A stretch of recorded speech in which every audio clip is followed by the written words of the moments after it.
Paulo também fala de algumas responsabilidades da esposa. Uma delas é sujeitar-se ao marido. Ele diz assim: mulheres, verso 22, sujeitai-vos a vosso marido como ao Senhor, porque o marido é o cabeça da mulher, como Cristo é o cabeça da igreja, sendo ele mesmo o salvador do corpo. Essa submissão não é escravidão, submissão não é subserviência.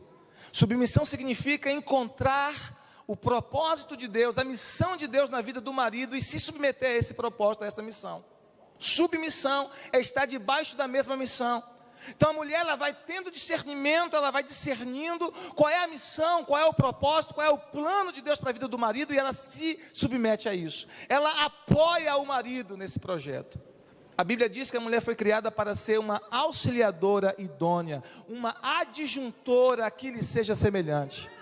A palavra adjuntora dá a ideia daquele apoio que a gente usa numa plantinha quando ela está nascendo, ela começa a cair, e você coloca aquele ganchinho para que ela possa crescer ereta, sem cair, né? Então a mulher é como esse apoio para o homem, sempre apoiando, sempre sustentando, sempre ao lado. E ela vai descobrir qual é o plano de Deus, qual é a vontade de Deus para o seu marido, e ela vai apoiar esse marido em todos os planos e a vontade de Deus para a vida dele. Ela só não apoia aquilo que ela sabe que não é a vontade de Deus, aquilo que ela sabe que é coisa do mal, né? Ela não apoia, claro, mas naquilo que é o projeto de Deus para a vida do seu esposo, ela está ao lado, ela está auxiliando.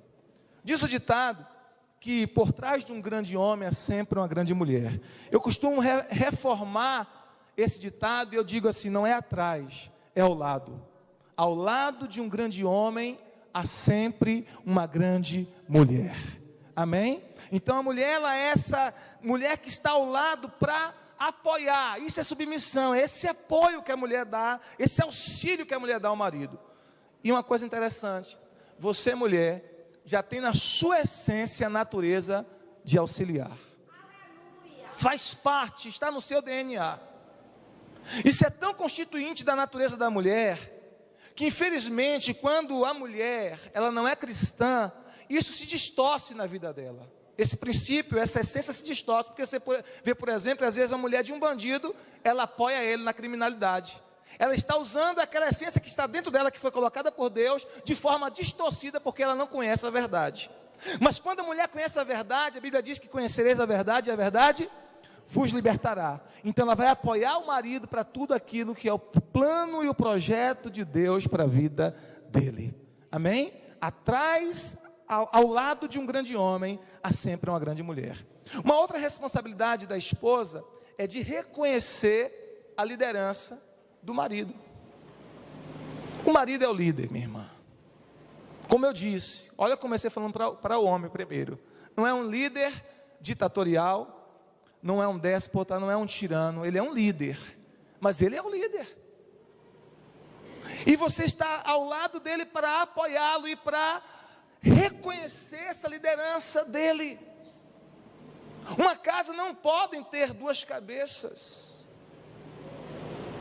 Um corpo com duas cabeças se torna uma anomalia, uma coisa feia, monstruosa. E a Bíblia deixa bem claro que a cabeça da família, a cabeça da mulher é o homem, não o contrário. Então a mulher precisa reconhecer essa liderança do esposo e apoiar, incentivar.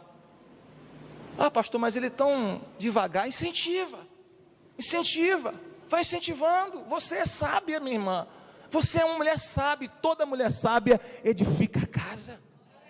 Você é uma mulher sábia, eu tenho certeza, se você quiser, com a sabedoria de Deus, você vai dar um jeitinho, e o teu marido vai ser um líder poderoso na sua casa. Um rei, um sacerdote da sua família. Amém? Então você tem que apoiar, mesmo que ele tenha alguma dificuldade, você está ali para apoiar, você está ali para incentivar. Meu marido, você é um líder, você é o líder da família, toma essa decisão aqui, faz isso, eu sei que você consegue, meu amor, você é uma bênção, incentiva ele também precisa do teu incentivo. Se você fizer isso, você vai ver que ele vai assumir a liderança e você vai apoiá-lo na liderança dele. Uma outra responsabilidade da mulher, respeitar o marido. O maior medo de um homem é ser desrespeitado. Esse é o maior medo de qualquer homem, ser desrespeitado. Verso 33, o apóstolo Paulo fala para as mulheres: respeite o seu marido. Tem traduções que dizem assim: reverencie o seu marido, seja reverente com ele, seja respeitosa com ele. O maior medo de um homem é ser desrespeitado. Por exemplo, uma mulher não pode expor o marido, é feio isso. Tem mulheres que expõem o marido, tem mulheres que expõem a fraqueza do marido. Eu não estou falando de fraqueza de pecado, eu estou falando de fraqueza de limitações. Ela expõe, ela faz questão de falar para todo mundo, de expor. Eu me lembro de algumas situações, olha como pastor, a gente pega cada situação, não é verdade? Pastor, vem na minha casa, vou preparar um almoço para o senhor, eu queria que o senhor conversasse, né, com meu marido. A irmã prepara uma emboscada santa, né, para o marido. Aí eu vou todo feliz, né, para almoçar na casa da irmã e conversar um pouco com o esposo dela. Quando eu chego, nem bem ela me apresenta o marido. Em alguns casos o marido nem crente não é. Ela já começa a falar: pastor, porque esse miserável é isso, é aquilo, e solta os cachorros, expõe o marido fica sem graça, eu fico sem graça, então ela me coloca numa situação constrangedora, e eu tenho que criar uma situação de volta para poder entrar na conversa, e para poder conquistar e ganhar o coração daquele marido, porque ela já expôs tanto o coitado. Então a mulher sábia não expõe o seu marido, não expõe as fraquezas do seu marido, porque expor o marido é desrespeitá-lo. O maior medo de um homem é ser desrespeitado. Tem mulher que trata mal o marido publicamente. Isso acontece também com os homens, mas eu estou falando agora com as mulheres, amém? Tem mulher que destrata o marido publicamente, que destrata o marido na frente dos filhos, que diz para os filhos: teu pai é um banana. Não pode. Você não pode expor as fraquezas do teu marido, as limitações dele, ou aquilo que talvez você julgue como fraqueza ou limitação, para os teus filhos, ou para qualquer outra pessoa. Você não pode fazer isso. Isso é um desrespeito. Eu acho interessante um texto lindo da palavra de Deus, em Provérbios 31, versículo 23. A Bíblia fala sobre a mulher ideal, a mulher do Provérbios 31, aquela mulher ideal. Sou eu. Vamos dar um aplauso a Jesus por esse elogio, né? A minha também é. Glória a Deus. Conquistou, viu, Rose? Pastora Rose. A mulher ideal, Provérbios 31. Olha o que diz. Olha o que diz. No verso 23. O seu marido é estimado por todos. O marido de uma mulher sábia é estimado por todos. Aí eu pergunto para você: o marido de uma mulher sábia é estimado por todos porque ele é perfeito? Ele é estimado por todos porque ele não tem falhas? Não, ele é estimado por todos porque ele tem uma mulher sábia. E essa mulher sábia não expõe o marido, não o desrespeita, ela honra o marido. Ele é um marido honrado por ter uma mulher sábia. Então, se você for uma mulher sábia, o teu marido será um marido respeitado, honrado. Ainda que isso seja agora para você talvez só uma profecia, mas vai acontecer para a glória de Deus. Você recebe? Eu quero profetizar na tua vida: o teu marido, você que é esposa, o teu marido será um homem honrado e estimado para a glória de Deus, porque Deus está levantando na sua casa uma mulher sábia. E uma mulher sábia edifica a casa, amém? Então você vai honrar o seu marido, reverenciá-lo, você vai respeitá-lo. Agora Paulo fala de alguns princípios que servem para ambos. Quais são eles? Verso 31, esse serve para os dois: tornar-se uma só carne. Tornar-se uma só carne. Esse princípio de tornar-se uma só carne fala, dentre outras coisas, fala sobre a questão da intimidade do casal, da intimidade conjugal, dentre outras coisas. Porque Paulo diz, por exemplo, quando ele fala sobre unir-se com a prostituta, ele diz: quem se une com a prostituta se torna uma só carne com ela, não é assim? E claro que Paulo não está falando de um casamento, Paulo está falando da união sexual. Quem se une com a prostituta faz uma só carne com ela. Quem se une no Senhor forma um só espírito no Senhor. Lembra que Paulo fala sobre isso? Quem se une com a prostituta se torna uma só carne com ela. Quem se une no Senhor forma um só espírito com o Senhor. Então, quando Paulo, aqui nesse texto, fala sobre tornar-se uma só carne, ele está falando, dentre outras coisas, sobre a relação sexual, sobre intimidade. E Paulo fala mais sobre isso um pouquinho, em 1 Coríntios, no capítulo 7, a partir do verso 3 ao 5. Eu queria rapidinho ver com vocês esse texto, a gente vai ver, depois a gente volta aqui para Efésios.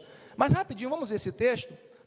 1 Coríntios, capítulo de número 7, versículo de número 3, 4 e 5. Olha o que Paulo diz.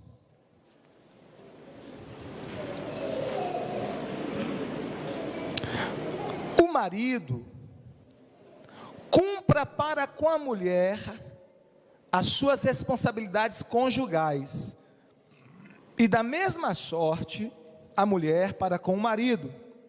A mulher não tem poder sobre o seu próprio corpo, mas tem no marido. E da mesma maneira, o marido não tem poder sobre o seu próprio corpo, mas tem no a mulher. Não defraudeis uns aos outros, senão por consentimento mútuo, por algum tempo, para vos aplicardes à oração, mas depois unir-vos outra vez, para que Satanás não vos tente pela vossa incontinência. Então, olha, Paulo está trabalhando sobre a questão da intimidade conjugal. O que ele está dizendo aqui? Que o marido não pode privar a esposa da intimidade conjugal, da intimidade sexual. Da mesma forma, a esposa não pode privar o marido. E ele diz o motivo, ele diz, primeira coisa, quando você casa, o seu corpo passa de pertencer, deixa de pertencer somente a você, e passa a pertencer também ao seu cônjuge.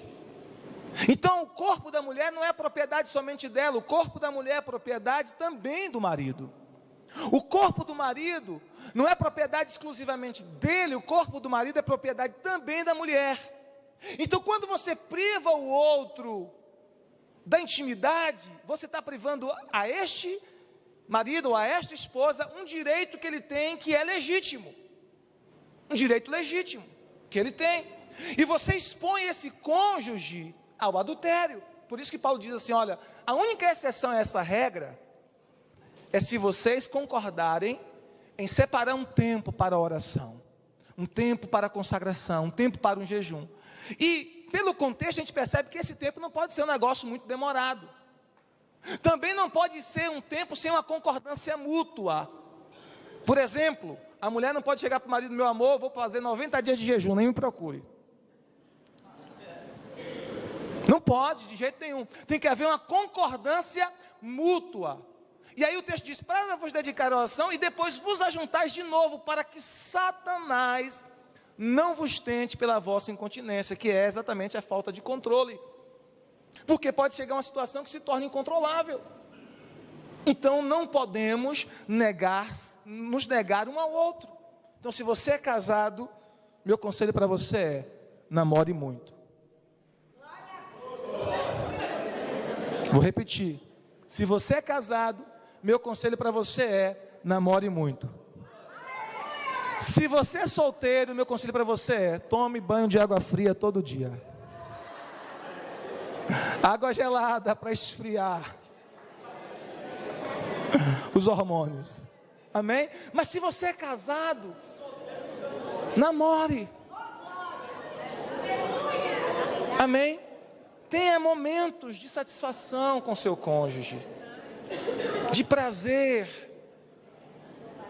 Irmãos, Deus criou o sexo não apenas para a procriação. Ele criou para o nosso contentamento, Ele criou para o nosso deleite, Ele criou para o nosso aprazimento, para a nossa satisfação, para a nossa alegria, para a gente sorrir. Amém? Então é bênção, meu irmão. No casamento, a intimidade é bênção. Falar do casamento é maldição, mas se você é casado, desfrute disso. Porque às vezes quando é solteiro quer fazer, quando casa não faz mais. Não é verdade? É verdade, às vezes é solteiro, está querendo fazer, está forçando, está querendo fazer. Aí casa, que agora pode, não faz mais, deixa de fazer. Então é agora que se pode fazer. Amém? Debaixo da bênção do Senhor. Então, se você é casado, namore, desfrute de momentos, saia com sua esposa uma vez ou outra, saia com seu maridão uma vez ou outra, vá para um hotel, vá para um lugar diferente, deixa as crianças com a amiga, com a tia, com a mãe, dá uma saidinha, dá uma fugidinha, tem um momento a só com sua esposa, com seu marido, desfrute desse momento, porque agora você pode, amém? Quantos recebem? Diga glória a Deus, aleluia.